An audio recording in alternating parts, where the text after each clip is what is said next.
Labana. Are you ready? Kicau, kicau, kicau mania. Kicau, kicau, kicau mania. Kicau,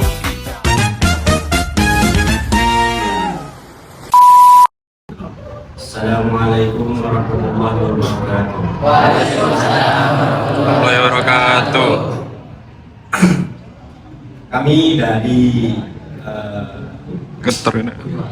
Mara PAI Angkatan 2023 di sini akan menerangkan tentang beberapa masalah definisi head, penyebab head, jangka waktu head, dan lain-lain. Yang selanjutnya mungkin keluar dulu jeda. Assalamualaikum warahmatullahi wabarakatuh. Waalaikumsalam.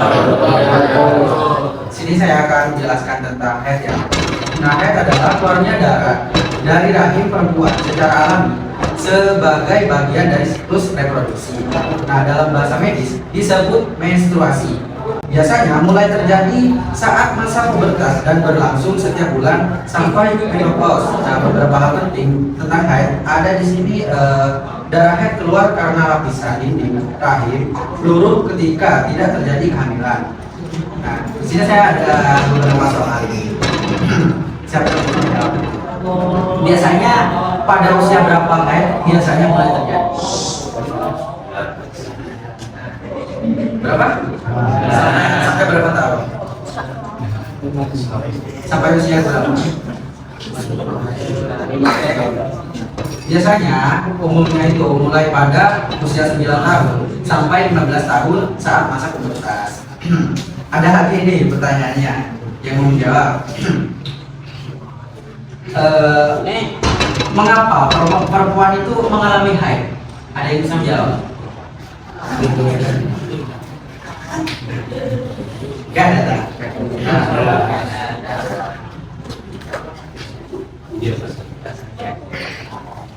Nah, mengapa perempuan itu mengalami haid? Nah, karena tubuh menurunkan lapisan dinding rahim ketika tidak terjadi kehamilan. Nah, kalau nggak hamil tuh nggak haid kan tidak? Yang hamil kan nggak ya? Silakan selanjutnya, habis.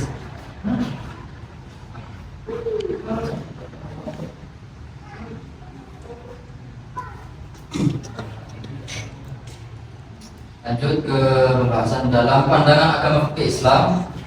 Haid dianggap keadaan alami bagi perempuan. Selama haid ada beberapa ibadah tertentu yang tidak dilakukan seperti sholat dan puasa sampai haid selesai dan suci kembali. Dan termasuk haid itu untuk yang berhalangan seperti haid atau selain haid, khususnya bagi laki-laki yang salah lagi junub, itu tidak diperbolehkan untuk masuk masjid. Contohnya kan sudah diterangkan dalam kitab satu korek, contohnya tidak ada kan ya, tidak perlu dijelaskan.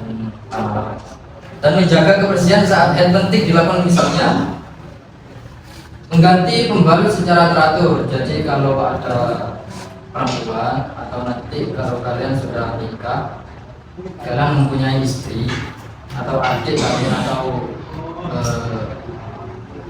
saudara-saudara kalian yang perempuan, itu untuk mengganti pembalut yang sudah dipakai secara teratur. Terus membersihkan area kewanitaan dengan baik.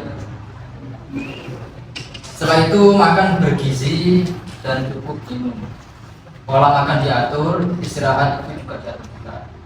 Terus setelah itu haid yang perlu diperiksa ke tenaga medis, misalnya darah sangat baik, darah sangat banyak. Oh, ini membahas tentang yang diperiksa ke tenaga medis, misalnya itu darah sangat banyak ketika haid ya, darah sangat banyak, nyeri berlebihan, haid tidak teratur terus menerus, atau tidak haid dalam waktu lama tanpa sebab jelas. Ya, kalau ada teman kalian yang telat haid atau yang tidak teratur haidnya, itu biasanya itu ada dua kemungkinan. Yang satu ini kemungkinan besarnya karena dia sedang hamil. Banyak kan kasus-kasus yang di luar nikah itu teman-teman kalian yang contohnya kalau misalnya ada ya teman kalian yang sudah pacaran, terus perempuannya itu haidnya telat, tidak teratur, itu kemungkinan dia itu sedang hamil. Tapi jangan sebutan dulu. Bisa kemungkinan juga yang kedua ini karena dia hormonnya itu tidak baik. Ya. Artinya hormon tidak baik itu dia tidak mengatur pola makan, makannya tidak bergizi, terus sering telat makan, sering telat untuk tidur, itu termasuk merusak hormon dari head. Ya.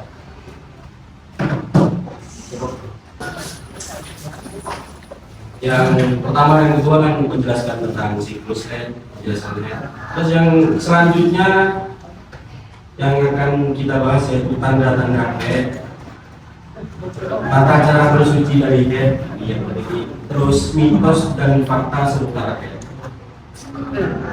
Mitos dan fakta. Mitos ya, mitos itu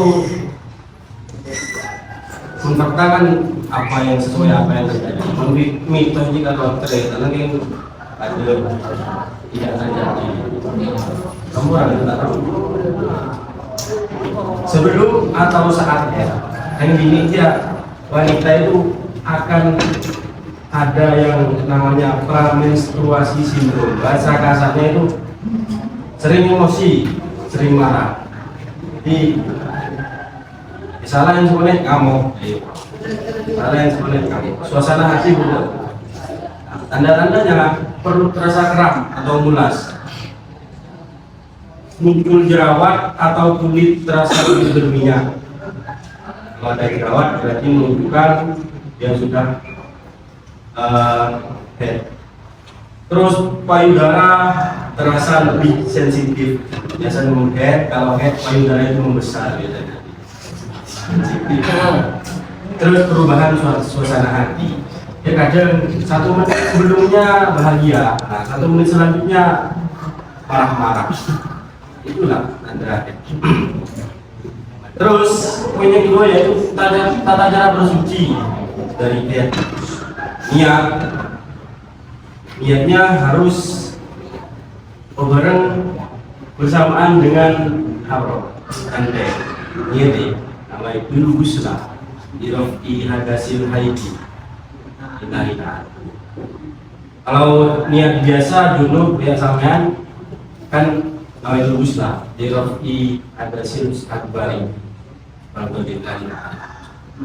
Kalau head lain in kasihkan head, kalau itu guslah dirofi hadasil haidi.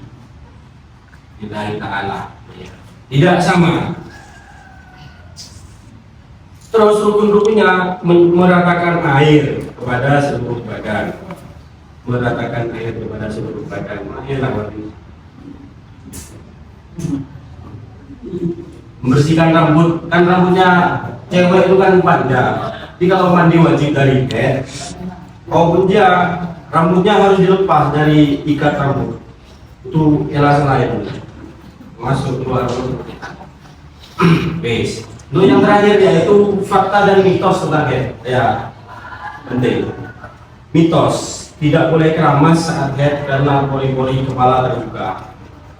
Tidak butuh keramas, soalnya kalau tak keramas, sedikit asal. Kan mandi kan harus meratakan seluruh air. Harus kena kepi, meskipun obok situ tak kena, kita sah begini. Apa? Begini. Tidak sah mandi janabah. Terus yang kedua, keramas sangat dianjurkan agar rambut tetap bersih, air tangan. Terus mitos boleh minum air es dapat membekukan darah saat head. Sering salah. Minum es tak masalah ya. Nah itu saja dari kami bertiga pembahasan tentang head. Untuk pembahasan selanjutnya akan dilanjutkan di lain waktu dan lain keadaan.